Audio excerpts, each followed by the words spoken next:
I think we're recording. I hope we are. So if you're watching this, I want to say welcome to our first of, we'll see, maybe many, maybe not very many, coffee and convos. It's just an opportunity for us to get together with different people and have conversations about different things. I should say I love just the ways that different ideas and different people and different perspectives help shape the way I see different things and the way I can learn from people. And so I think that's really what this is all about, is just being able to hear different perspectives, different thought processes, and just learn from one another. And so we called this Coffee and Convos with the intent of everyone gets their favorite beverage and we come and we talk about different things. And so I'm going to have everybody introduce themselves and their drink. What I'm excited about is I believe that it's called Coffee and Convos, but I don't think anybody has coffee this week. We'll see. I don't know what Courtney has, but I'm pretty sure. So anyway, I'm Tyler. My drink today is, Courtney, you can help me here. In Parks and Rec, when they're trying to kind of make the city water seem more exciting, they have different water names. Oh, yeah. It's like Water Plus or Super Water Plus. Is that ringing a bell? H2 Flow. H2 Flow. And maybe it's the Drinkums when they're trying like Zero Water Plus or something like that. Yeah. Anyway, this is my version of that. So it's a little bit of lemon juice, grapefruit kombucha, and then water. Ooh. And so I pretty typically have water with either lemon and lime, and then I put a little bit of kombucha for flavor, and that's how I drink my water. So that's what I'm having right now. Ashley. I'm Ashley, and I have iced lemon green tea. Excellent choice. This is the day that we are grateful to live in Michigan, because this is the weather that just makes Michigan seem so perfect. And so all the ice drinks, I'm loving that. Mm-hmm. Courtney. Okay, well, I'm not drinking anything iced, and it is after 9 a.m., so I couldn't do coffee. I have some adaptogen hot tea with some superfood honey inside it, and it's delicious. What makes it superfood honey? Is it like a brand? No, it just has like goji berry and different mushroom properties that make it really good for you mentally. Interesting. Supposedly. We'll see. You'll be very sharp today then. Jury's still out. Garrett, why don't you? Well, I'm Garrett, and I have some turmeric bliss tea. Mm-hmm. It's iced because originally I had some coffee, but I looked out how nice it was, and an iced drink just seemed so perfect today, so just put it over ice. Perfect. Can you really taste the bliss? Yeah, the bliss really sharpens the flavor, if you know what I'm saying. Sure. I do know. Yeah, exactly. Courtney gets it. All right, and that leaves us with Natalie. I'm Natalie, and today I have cherry Kool-Aid. Like the powder packet that you, oh my goodness. My mom made a jug downstairs, and so I saw it, and I was like, well, that's perfect for today. Oof, I don't know the last time I've had Kool-Aid from a packet like that, but that takes me back to a lot of things in that one moment. You just said Kool-Aid.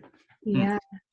Great me choices. back to dipping the ends of my hair in it to turn them. Wait, that's a thing? Mm-hmm. Yeah. It lasts like 3 years, and you got to cut it out. That long? All my sisters did that. Oh my goodness. It's okay. We'll help Nora do it someday, Tyler. Yeah. She's starting to get a lot of hair like on the back and the sides. Not as much on the top. So I could dip her sides in, and then her top could stay blonde. Perfect. Yeah. Good. Well, thanks for being here and introducing yourselves, and for bringing incredible drinks. Yeah, this is great. So we wanted to kind of start off with this conversation time, thinking about, obviously we don't want to pretend like the world as normal right now, because it's clearly not for any of us.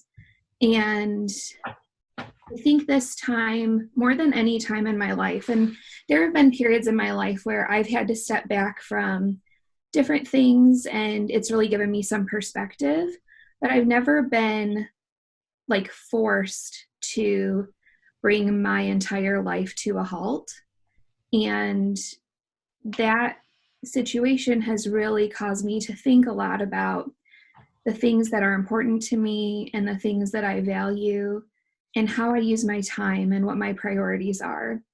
And I know that you guys are people who are thinking about those things too. And so we just wanted to spend this session or this conversation kind of focusing in on that. So I guess what I want to know from you guys, just to get the conversation going, and then we'll see where it goes from there. I guess if you could say one thing that this time and this pause has really brought to your attention, or maybe something that it has already taught you, or something that it's revealed to you. So kind of anything that, you know, this forced pause and this forced slowing down, what has it kind of brought to light in your life? And you guys can just jump in, anybody who wants to go. Well, I think something for me that it's really showed me is like it's kind of forcing me to slow down, and I'm not really one that likes doing that. Like I love to work. I love hanging out with people. Like if someone says, "Hey, you want to go do this?" I'm always for it. Like hanging out with people is like one of my passions in life, and like now that I can't do that, I just feel like really trapped inside. And I also right now I'm like trying to face whether I want to go away for college or stay home, and there's a lot of pros and cons to that.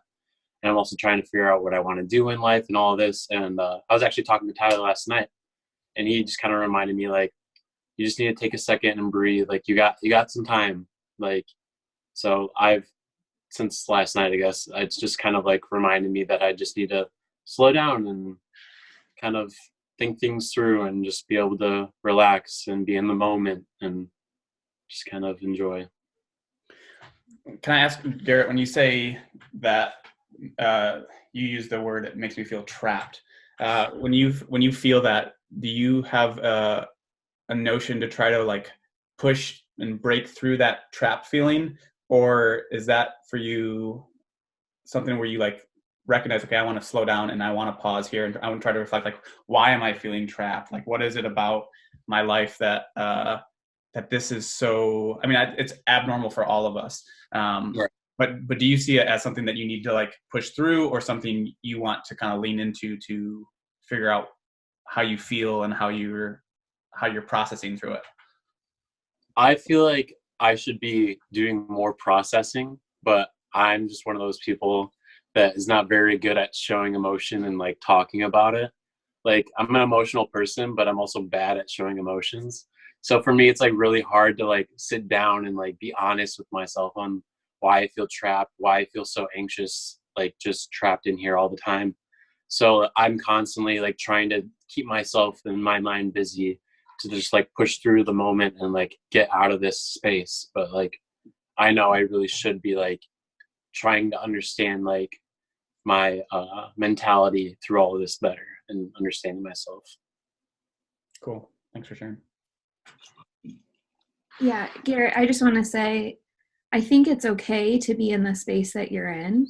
I think part of this time, it doesn't necessarily have to be, oh, it completely changed me and now I'm so in touch with everything I feel. I think just the noticing of, this is how I feel. I don't really know what to do with that, or I don't really want to do anything with that right now. I think that's a healthy part of this process too. And I think, you know, people are talking about this as being kind of a collective trauma that we're experiencing, and everyone has ways to cope with that. And so I think whether it's going deep and saying like, I just want to talk about everything I feel, or just acknowledging I have feelings, I don't really love them right now, and that's where I'm at, like, I think that's okay. So thanks for sharing that, because I think a lot of people will relate to that. I I think that one of the things that I've realized is just like how much time I waste in a day, like doing mindless things like watching Netflix, which isn't a bad thing, but I just never thought that I had like time to do things before. But when I would get out of work and like go home, all I would do is like watch Netflix all day and like be on my phone. And well, part of it is because it was like bad weather before all of this began, but like now I'm realizing that I have so many hobbies that I like want to get back into because I actually have time to like focus on them right now because I'm not filling my life with like meaningless things, I guess. It's funny, my phone never sent me, you know how you get those notifications that say how much time you've spent in the last week on your phone or how many you've averaged. I never got those, and all of a sudden when this started, I started getting them, and I was like, oh my goodness. And I'm not going to say like I've done a great job of. For me, it's not Netflix so much as I love exploring YouTube, like watching cooking shows or whether it's golf or whatever it is that I'm into that week. There's just so many cool people who are doing cool creative things on YouTube. And I'm not saying I'm doing a great job, but it has been revealing all of a sudden getting those notifications about how much time I'm averaging every day or every week on my phone. But I think I see in my life that same thing of like how much time I'm just kind of letting happen versus having any intention or focus in my day. Yeah, I put like screen time limits on all of my social media too, and it's been helping me a ton. And like when I run out of minutes or whatever and I don't have any homework to do, I'll just go and like read or go outside and just sit there so I can have something to focus on. Mm-hmm. That's nice. Yeah, I completely deleted Facebook too because I just felt like it was too much of just like shoving all of the bad in my face. And I just don't like seeing everyone's political views because then it makes me think of them differently. So I think that was something that was really helpful for me too. And then I would say something that I've really been realizing on this break is that I really haven't been validating my feelings because I definitely just smile a lot and I just kind of go along with it, but just like I have nothing else to do except think. And so I've been like, I maybe reflecting kind of and just saying like I have all of these goals and like ideas in my mind, but I've never actually like put them to use. So I think that I've definitely been more confident in like speaking out on like what I think and how I feel things should be done.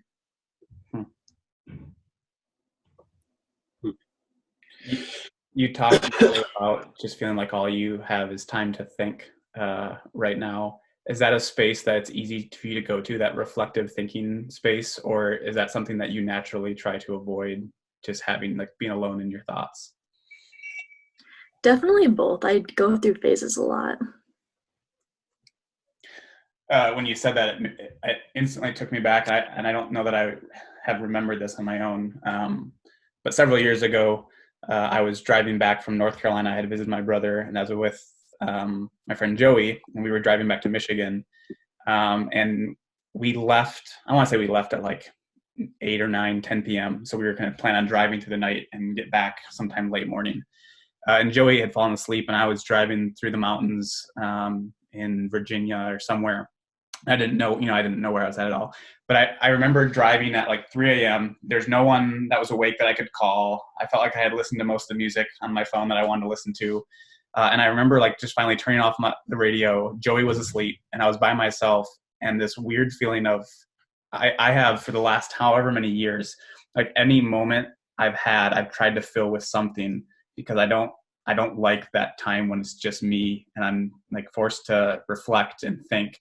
And so I've, through probably a defense mechanism, just filled my time with, if I don't have anything going, I'm going to hop on this, or I'm going to call this person or text this person or watch this thing. And that feeling that I had driving in the middle of the night, kind of forced to examine myself, I guess, is a feeling that I've kind of experienced throughout some of this I can't go over to someone's house. I can't go meet someone for coffee. I can't, the things I would normally do. And I've had to realize, and I've had to take extra time, and I've gotten better at it since 5 years ago, but there's still kind of that sense and that feeling of, there's really an opportunity here to reflect and to think and to be honest. I think one of you talked about honesty, just being honest with yourself. And the more I think about honesty, I think the more that is, when we think about wholeness, I think that honesty is the starting point that when we can start there, I think there's so much that kind of flows from that.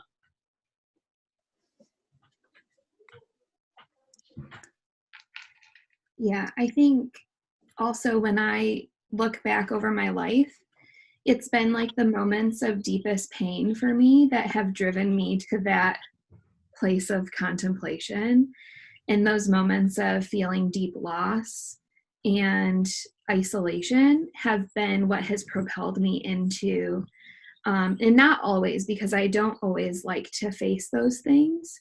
Like you were saying, Tyler, it's easier to fill my time and fill my mind with other things to keep me distracted. But times like right now, I have nowhere to go but to face whatever I've been maybe burying. And that can be a painful process. And I think for me personally, and for some of my friends that I've talked to, and some students even, I think that maybe more than the fear around us of like, what is this virus doing?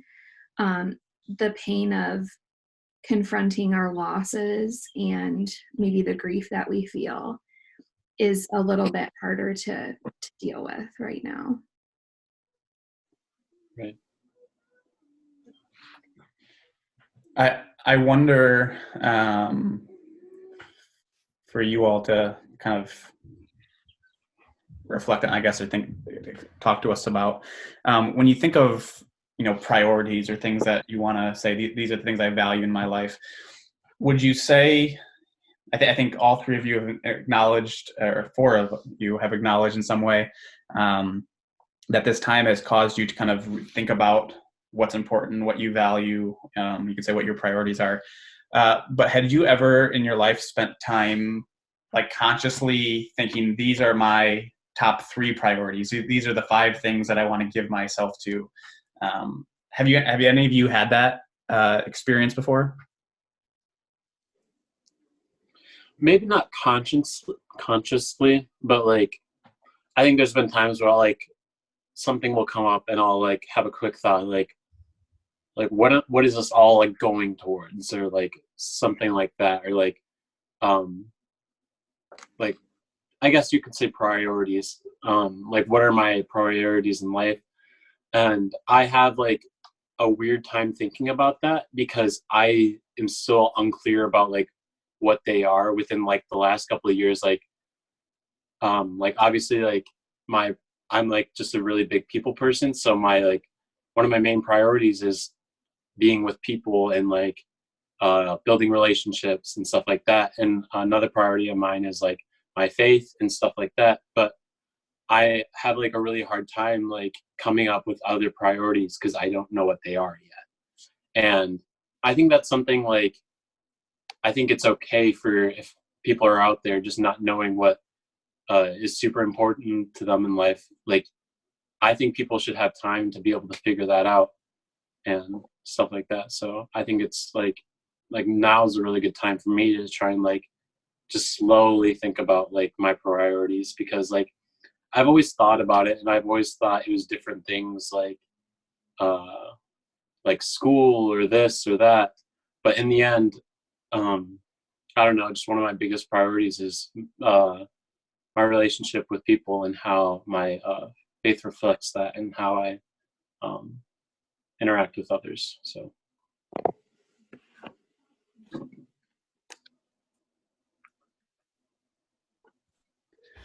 Yeah, I guess I see myself, and as I look back, I'm someone who operates out of priorities. Like, my priorities really help me determine what I do. But I also don't think I've had a lot of time where I've sat down and said, okay, these are the 3 things that I want to, focus on or give my energy to, even though just instinctually, like, that's how I operate. And so it's been interesting to kind of see, Ashley talked about the amount of time she felt like she wasted, to see some of that because of this rest and pause. and actually spend some time consciously thinking, what do I want to give myself to? Because even though in some ways I was already doing that, there's a lot of other time and energy I had in my life that wasn't going towards those things. And so it's been interesting for me to actually think about that in a more formal, organized way. I feel like recently I've been better at prioritizing things than I ever have, like in my life, just because I have like no energy ever, because I'm always just like scared and stuff about like what's going on. And especially with my dad, like being a frontline nurse, that's like super hard on me. But like, just because I'm always like trying to get myself into a good space where I like what I'm doing, and I only have like so much energy in a day, I've been like focusing on like one thing a day, like to be productive, I guess. Like I'll do like more self-care stuff and like winding down stuff and like meditation and like reflection, and then focus on like one homework assignment a day. So I'm not like overwhelming myself with like a workload, because I know I like don't have the energy to do that right now at all.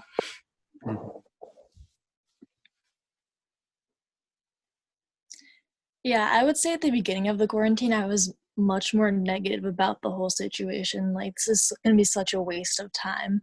Like, my junior year, like, I kind of felt like nothing really happened because I was so, like, always with cross country. I was always, like, doing, like, different workouts and stuff. And then tennis season got canceled. And so then I didn't even have that, which I was working towards. And so, I don't know, I was really bitter about it, but then it was kind of like, well, Natalie, everyone else has this too, so you can't really complain that much. But at the same time, I don't know, I kind of got out of that phase though, and so now I'm much more okay with just not having to be doing something productive at all times.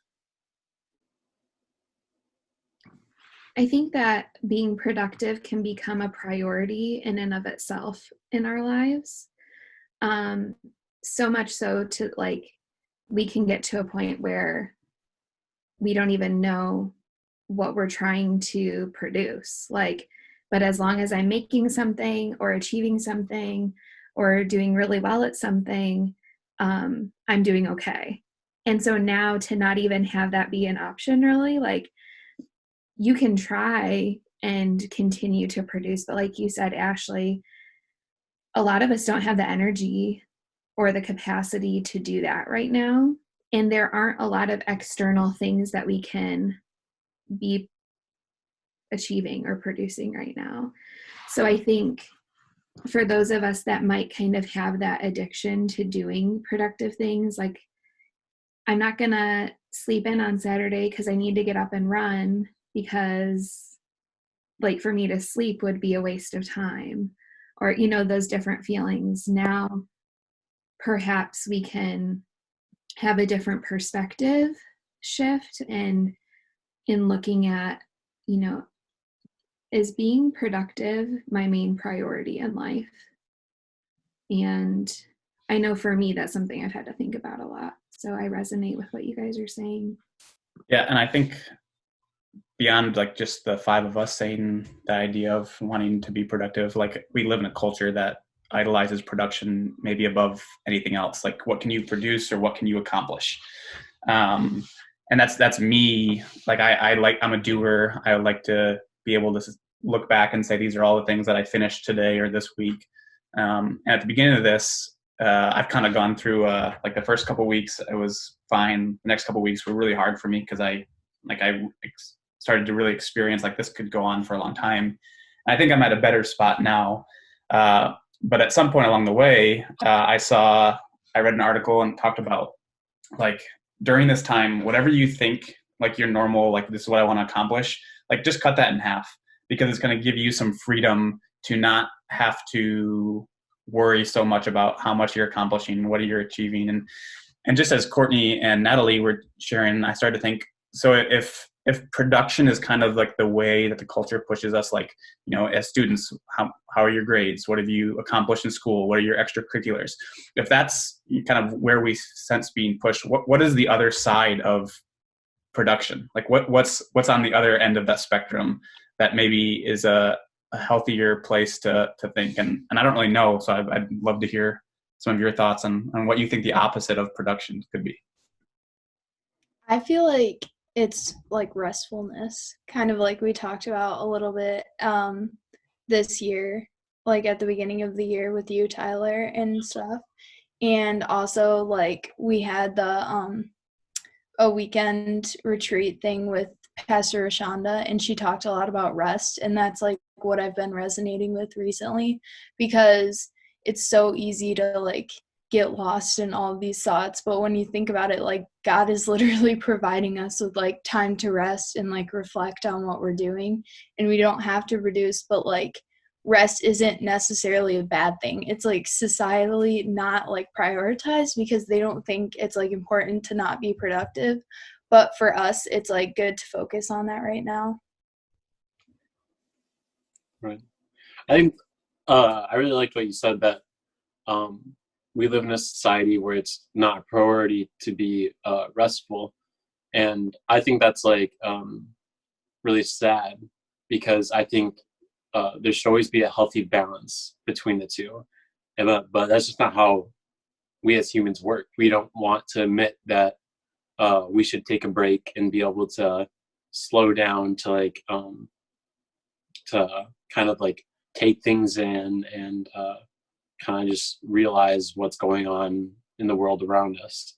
And I think that's some of the things like I've been realizing past couple of days. Like I think this week and has been like the hardest for me quarantine wise. Like before all these weeks happened, like I was always like, oh yeah, it sucked, but like it'll eventually end. But like now it's like to the point where it's like I'm getting like really anxious about it. I'm like, is it going to end? Like this is affecting a lot of people, not just me. Like people are dying, like, and then like on top of that, like obviously trying to choose schools and stuff. So like I think right now like is kind of a good time for people to be able to take that next step and kind of take things in and understand what's going on around them, because I think that's going to really benefit a lot of people like in this world right now.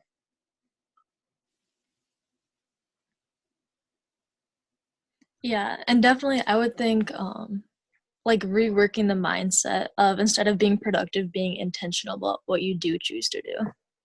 Right. That's really good, Natalie. I'm having some of the things you have said has got my mind going in so many different ways, and it's all good. And just kind of going back to what Garrett had just talked about, you know, I think we all had this mindset of, man, we just can't wait to get back to normal. We can't wait for things to get back to, you know, I just want to be able to, and I think a lot of that is when we say we want to be back to normal, I think a big majority of that is we want to be able to see the people we love that we can't see right now. But I think one of the things that inspired like this topic is the reality of when we say we want things to get back to normal, have we taken the time to think what of that like normal is worth going back to? And I think Natalie, you had posted something about this a couple weeks ago that was really good. And so I'd love to hear some of your thoughts, not just Natalie, but all of you, on kind of what do you think when you see something like that or hear something like that? No, well, I was thinking about it and I was like, I want to go back to normal in the sense that I want the opportunities that I had, because I wasn't really being mindful about what I was doing. I was just doing things to do things. And so I was just kind of reflecting on like, oh, this is something fun and that's awesome that I do that, but also other things that I do, why do I do that?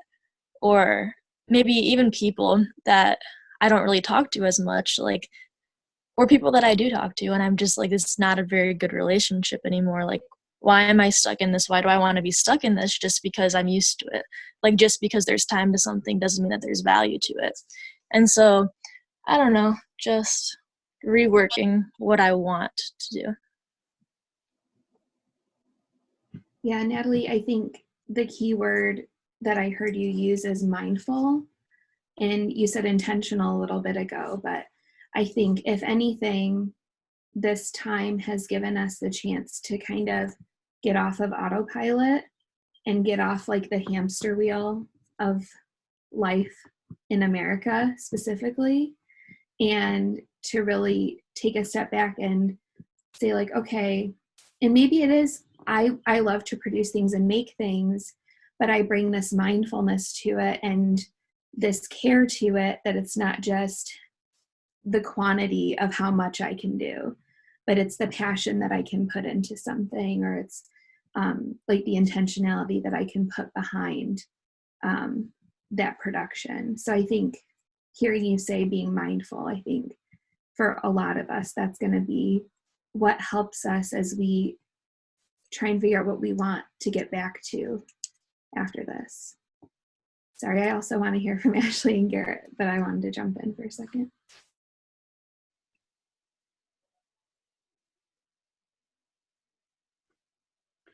Yeah, and for either Ashley or Garrett, or if Natalie has some more, just kind of talking about the idea of what does it mean to get back to normal, if maybe the normal that we were in wasn't what we want to necessarily realize we want to get back to.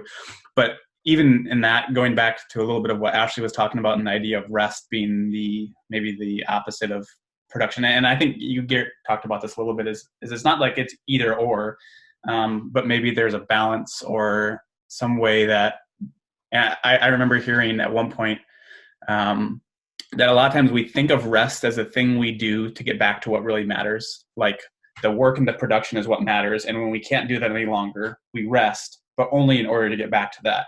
And that's kind of how we have viewed rest.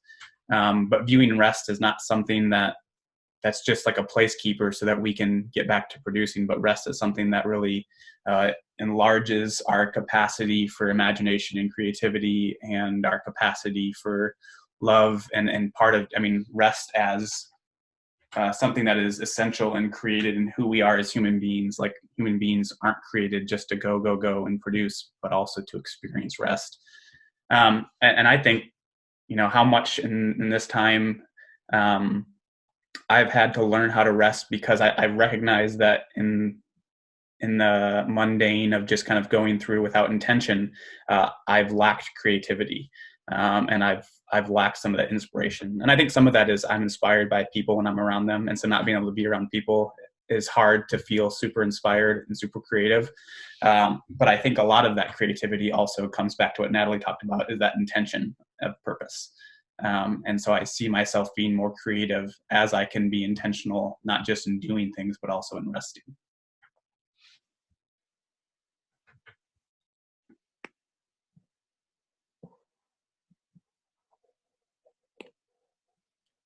I guess I'm wondering if any of you have been able to identify something from your pre-COVID life, BC, before COVID, that you maybe are looking at now and saying, I don't really want to go back there.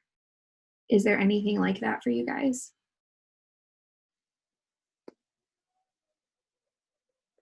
I would just say getting stuck in the cycle of going to school, going to practice, and then being too tired, and then going home, and then just, I don't know. I wasn't really being intentional, so I was just kind of stuck in the flow. I can find myself doing that at times. I was going to say exactly that I don't want to go back to my lifestyle. Another thing that I do a lot is procrastinate. And that's something I do when I find myself not being intentional. I tend to procrastinate, and that tends to build up a lot of stress and a lot of anxiety, and often leads down the wrong path for me. So if I can stray away from that, I know that's something I think that's something we as humans tend to fall on, is just kind of procrastination. And I just don't function very well off of it. Like I tend to be more tired and all of that. And I found myself a lot happier and a lot more joyful, and when I find myself doing things with intention, with care, and just taking time to do things, and stuff like that. I think that one of the things that I definitely won't go back to is taking specifically people in my life for granted. Like when people say I really want to hang out with you. And then you're like, oh yeah, you're awesome. But then you get like too busy, wrapped up in like all these other things, and you never make time for that person, even though they're like so awesome and you like really want to hang out with them, but you just like don't give yourself time to do it. But now that I think about it, it wouldn't be hard to just sit down for like an hour and just talk to them.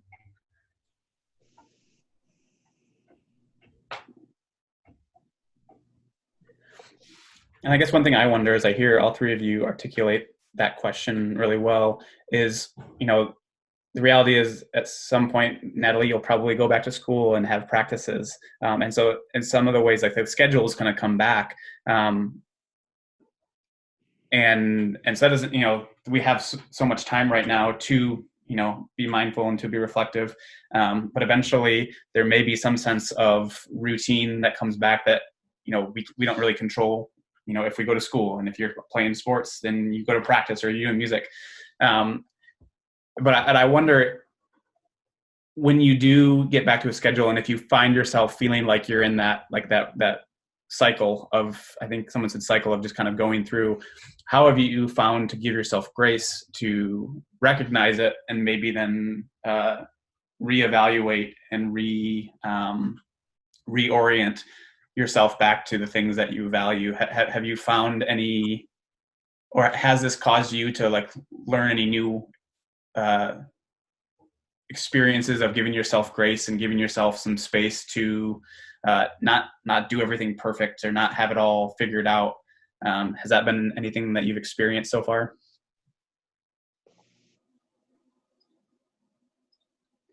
I feel like all this has just taught me like how fast things can change in your life, especially because like nobody really knew. Like I remember like nobody knew that this was going to happen at all. Like I remember talking about at youth group on a Sunday morning, somebody was talking about how China was like in lockdown in like the middle of February, like right before this happened. And I was like, whoa, that would suck. Like, I have no idea what those people are feeling. That would be the worst thing ever.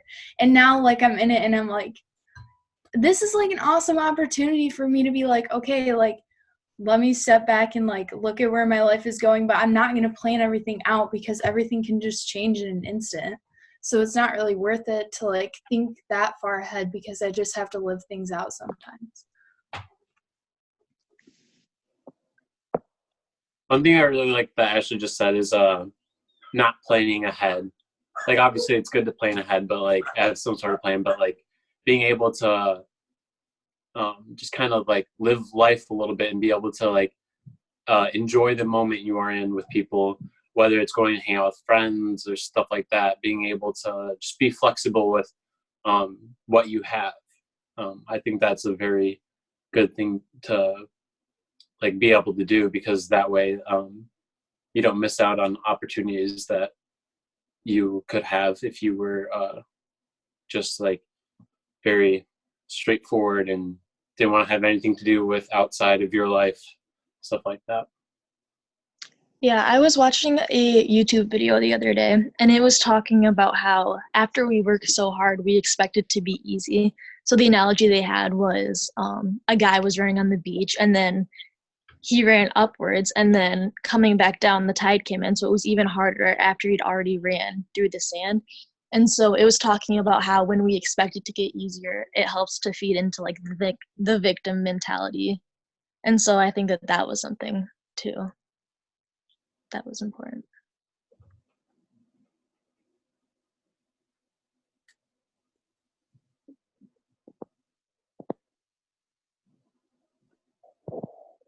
No, that's all been very good. Do any of you, I guess, do any of you have any practices that you found in this time that have been super helpful for you? And I don't want to give a bunch of examples that then kind of pigeonhole you, but like meditation or journaling, or, stuff like that. Like, have you found things that have been helpful for you in this time as you've been reevaluating and reorienting and kind of taking some self-examination? I'm sure that as you have found things, there are other students who have probably found their own things. But also, I know that when I hear something that Ashley's doing or Courtney's doing, then all of a sudden I think maybe that would work for me and something I can try. And so I just know that's how humanity works, is that we're able to, or we should be able to learn from one another. And so I would love to, maybe as we're starting to wrap this up, hear some things that have worked for you in this time for this thing.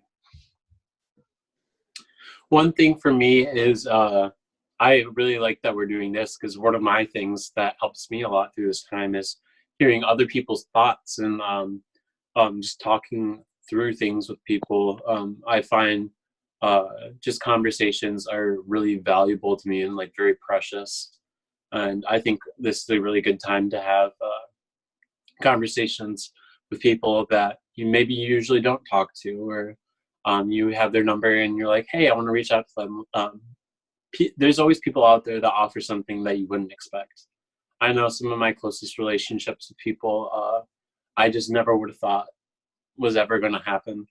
And within the last few years, I'm very thankful God has brought those like friendships and relationships towards me.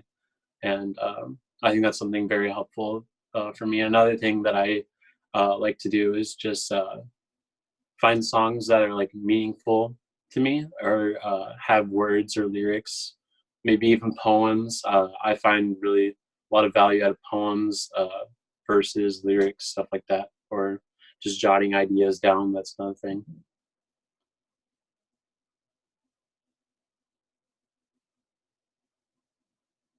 I feel like my biggest thing right now is reading. I don't know why, but like I used to be like super into reading like my freshman year of high school, and then I kind of just like didn't have time like it, like every other thing in my life. And then recently I read I think 3 books during all of this, like all the way through, like long books. And that is like insane for me, because I had set a goal at the beginning of this year that I was like gonna read 8 books. That was my goal, like, because it's always hard for me to just keep reading and stuff. But I think that I've like been really good at that goal just because I've been like intentional about just reading different things. And a lot of them are like Christian authors who are talking about like how to prioritize rest and like all of this different stuff that we're all talking about right now. So that's super helpful for me.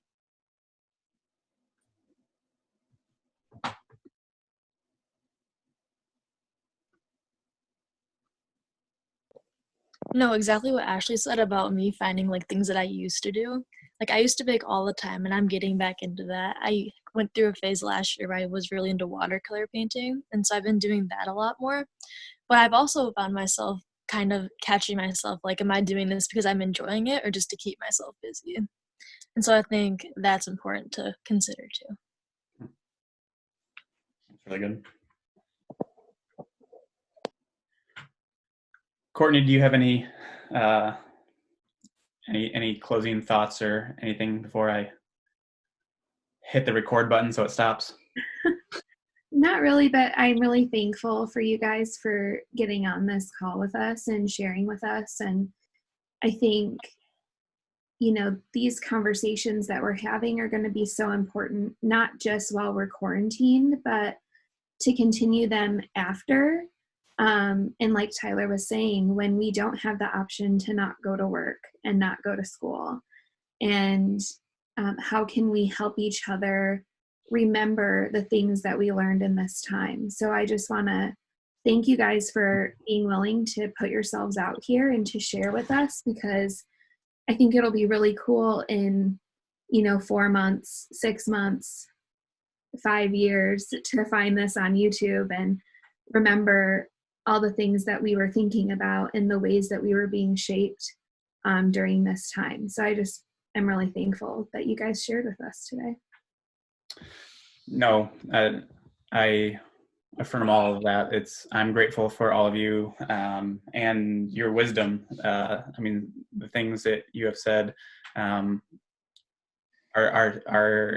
incredibly thoughtful, and I'm grateful for your lives and just your reflection and also your vulnerability and honesty and willingness to share your experience and the things that you are continuing to learn with us and with everyone who watches us. So thank you very much for that. We will, next week, we're going to do another one of these, and we're going to have different students.